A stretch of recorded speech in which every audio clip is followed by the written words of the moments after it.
Bismillahirrahmanirrahim. Assalamualaikum warahmatullahi wabarakatuh. Salam sehat dan salam kontribusi pendidikan. Kita mulai mengawali ya. Ini mengawali judulnya sebetulnya kita ingin coba berinovasi dan mengembangkan kreativitas melalui pembelajaran berbasis proyek. Jadi hal utamanya adalah pembelajaran berbasis proyek, tapi bagaimana kita bisa berinovasi, bisa mencoba mengembangkan terus-menerus seperti apa supaya menjadi satu pembelajaran yang kreatif. Dalam hal ini saya berharap sekali bahwa konten ini bisa bermanfaat untuk sesama. Karena latar belakang saya sendiri sebetulnya, kenapa sih saya ingin membuat konten seperti ini?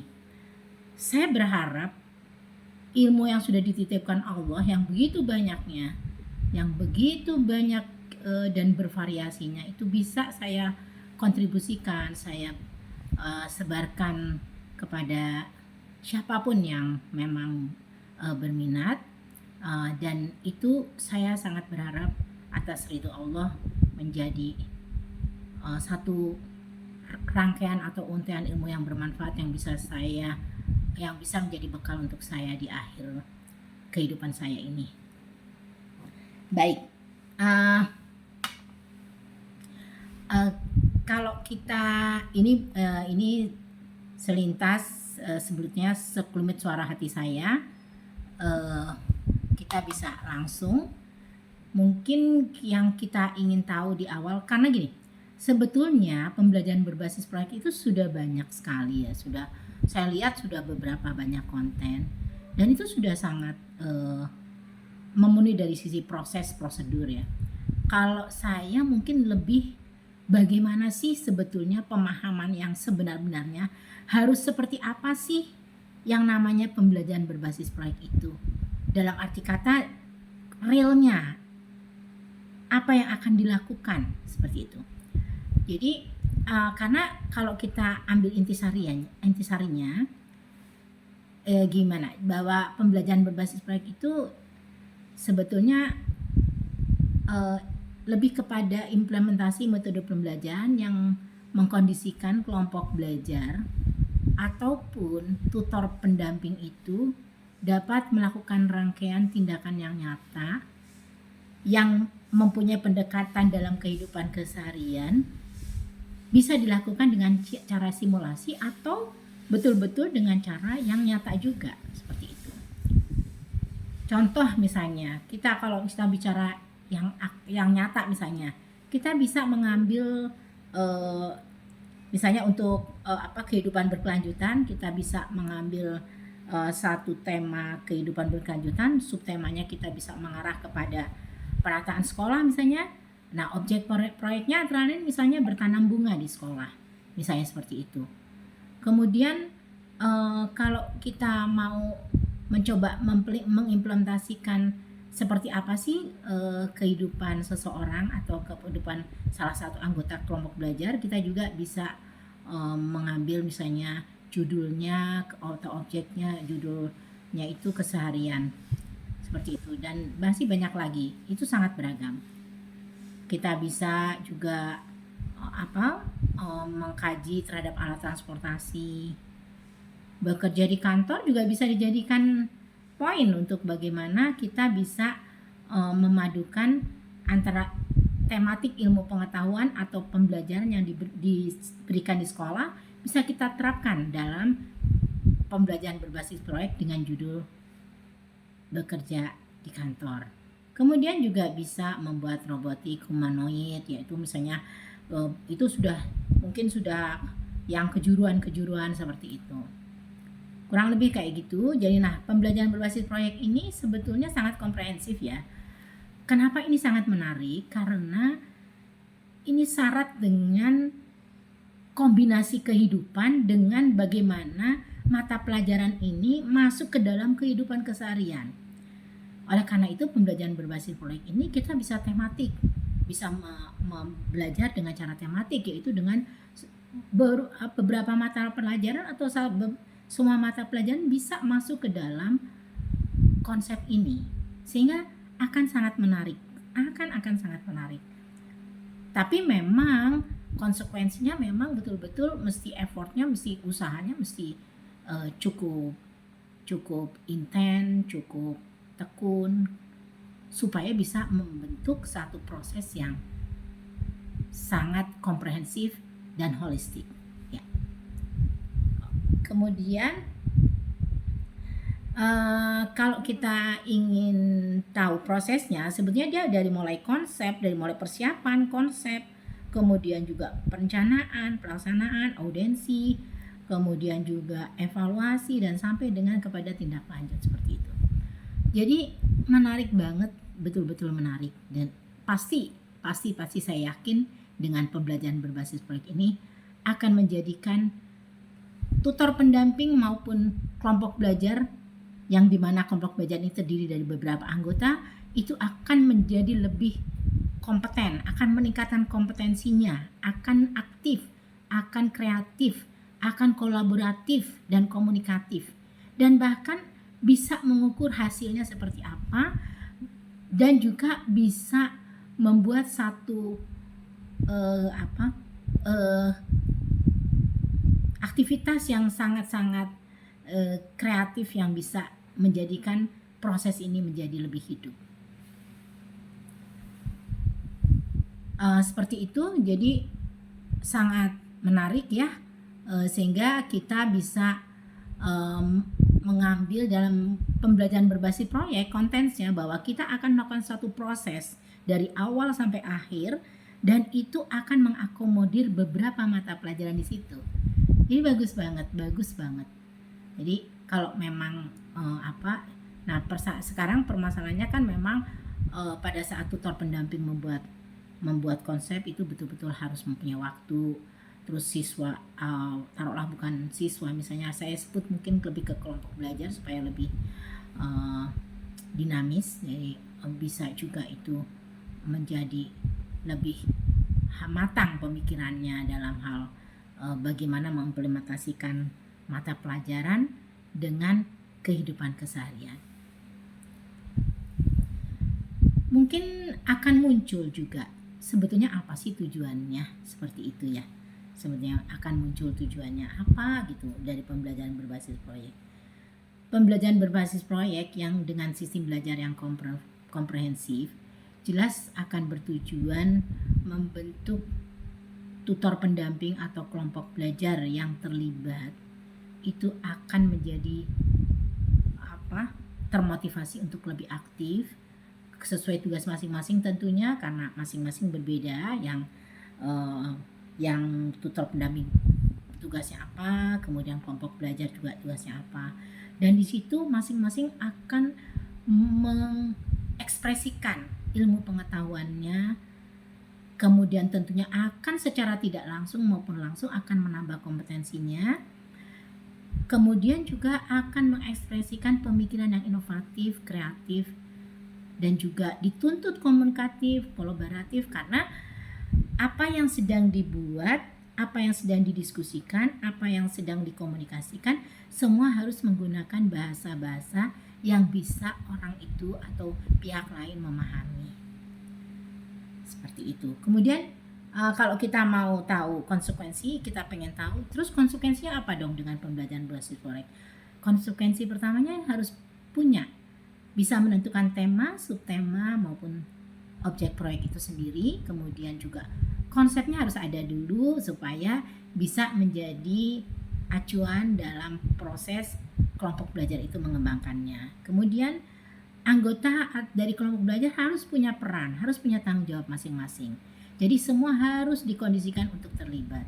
Kemudian tutor pendamping harus melakukan semacam supervisi, bagaimana keaktifan, bagaimana kolaborasi, bagaimana ilmu pengetahuan itu terakomodir semua di dalam proses pembelajaran berbasis proyek. Jadi sangat komprehensif, sangat luas, sehingga anak pun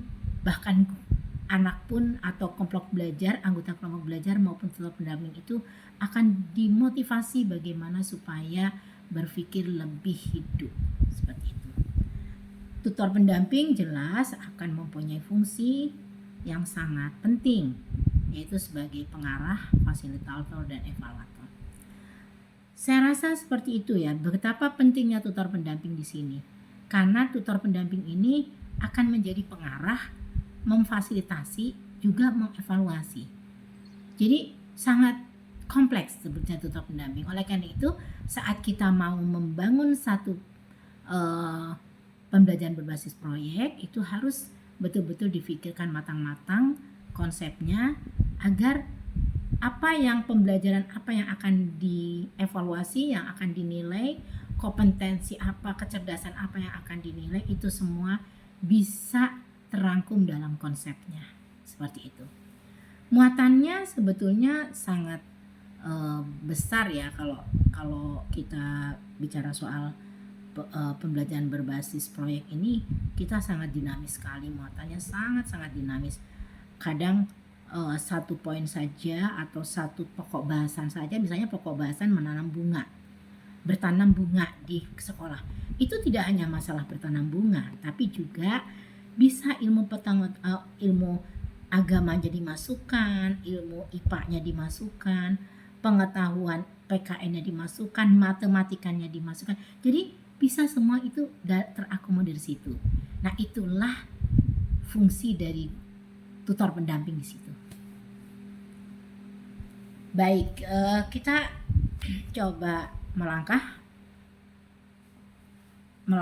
lebih lanjut lagi mengenai manfaat. Jelas kalau manfaatnya tadi sudah disebutkan ya, bahwa kita bisa, yang jelas melalui pembelajaran berbasis proyek itu ada hal penting, di mana di situ kita akan bisa melakukan pengembangan kecerdasan intelektual, bahkan juga akan menunjukkan keterampilan dan kompetensi, artinya anggota kelompok belajar ini. Dan tidak hanya itu, bisa diukur, bisa dievaluasi terkait dengan kecerdasan tersebut, bahkan juga kompetensi tersebut berbasis target pembelajaran, target capaian pembelajaran. Jadi kompleksitasnya cukup banyak. Ini tidak hanya nanti gunanya, pembelajaran berbasis proyek ini gunanya tidak hanya dalam hal peningkatan kompetensi, tapi juga bisa memfoto atau menggambarkan kecerdasan apa yang dimiliki oleh anggota kelompok belajar masing-masing, yang kemudian bisa menjadi jalan untuk talent scouting atau talent pool. Misalnya talent scouting ini kita mencoba untuk menjaring bakat. Jadi menjaring bakat seorang itu bisa di situ. Nah, nanti tinggal tentunya instrumennya bagaimana menjaring bakat melalui pembelajaran berbasis proyek, harus ada instrumen. Tapi itu semua bisa diekspresikan, bisa di-touch, bisa digabungkan dalam proses pembelajaran berbasis proyek. Terus juga selain itu juga talent scouting, selain talent scouting juga talent pool.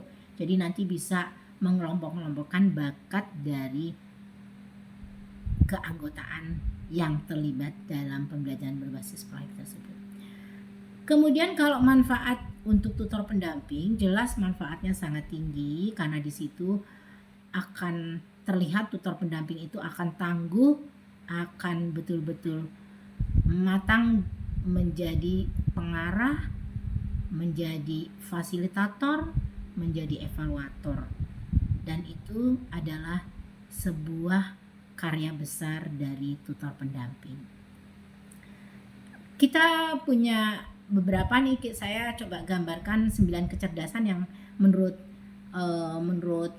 Howard Gardner itu ada 9 kecerdasan yang bisa ini juga termuat dalam pembelajaran berbasis proyek, bisa dievaluasi, bisa dinilai 9 kecerdasan ini, sehingga nanti pada saat mau bikin talent pool atau talent scouting maupun talent pool itu bisa dengan menilai kecerdasan ini. Kemudian, dan kalau pendapat dari saya pribadi untuk pembelajaran berbasis proyek, ini adalah membentuk suasana belajar yang dapat memotivasi, tutor pendamping maupun anggota kelompok belajar menjadi lebih aktif dan bisa mengekspresikan kepandaiannya, keilmuannya, mengekspresikan sekaligus juga akan terus-menerus bisa meningkatkan kompetensinya. Kemudian jelas bahwa pembelajaran ini kalau konteksnya itu dibuat pembelajaran yang menyenangkan, akan sangat menyenangkan karena di situ tidak hanya ada dalam kelas, tapi juga kita belajar betul-betul bisa kolaborasi, anggota kelompok belajar itu bisa bersama-sama dengan temannya, bisa merasakan, bisa saling gotong royong, bisa saling memberikan masukan, bisa memberikan ilmu pengetahuannya, bisa saling membantu. Di situ kolaborasi sangat-sangat indah bisa dilakukan di situ, dan bahkan berpikir adalah kerja tim, hasil kerja tim, sehingga semua harus berpikir bahwa betul-betul anggota kelompok ini berpikir untuk kebaikan kelompoknya. Saya rasa demikian. Terima kasih. Kalau mengenai contoh tema-tema dan subtema saya sampaikan di sini.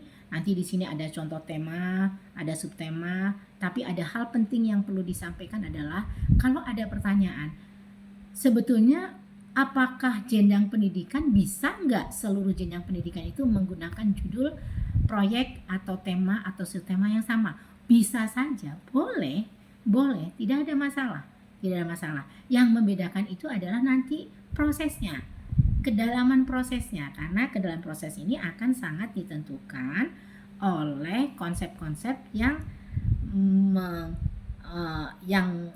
menetapkan bahwa harus terakomodir beberapa ilmu pengetahuan atau mata pelajaran di situ.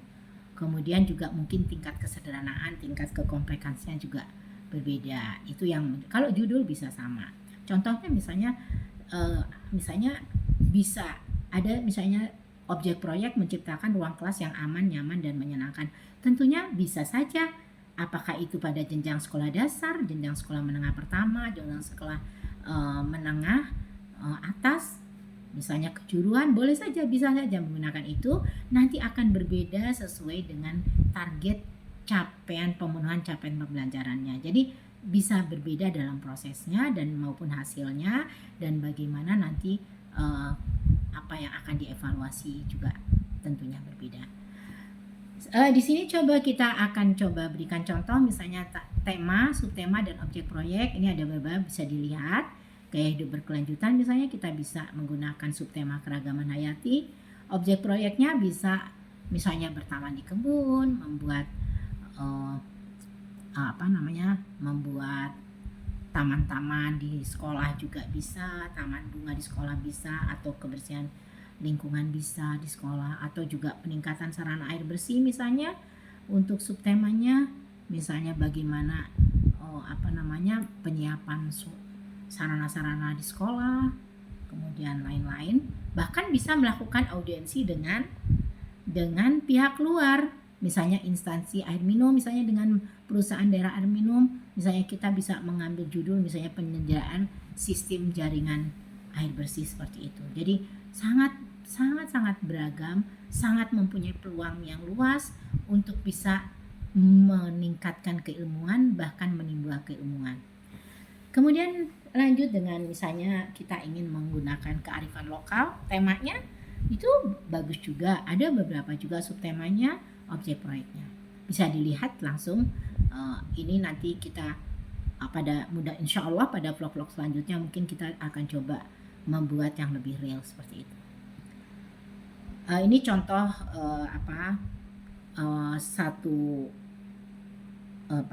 keterpaduan tema khusus, objek proyek sama landasan. Kenapa perlu diberikan landasan? Karena di sini kita harus punya ikonnya. Kenapa itu diambil?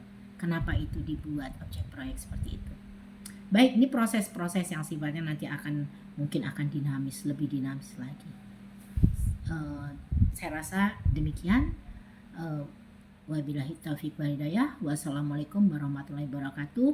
Dan tunggu vlog-vlog selanjutnya yang akan lebih seru, lebih dinamis, dan akan lebih mematangkan proses pembelajaran berbasis proyek.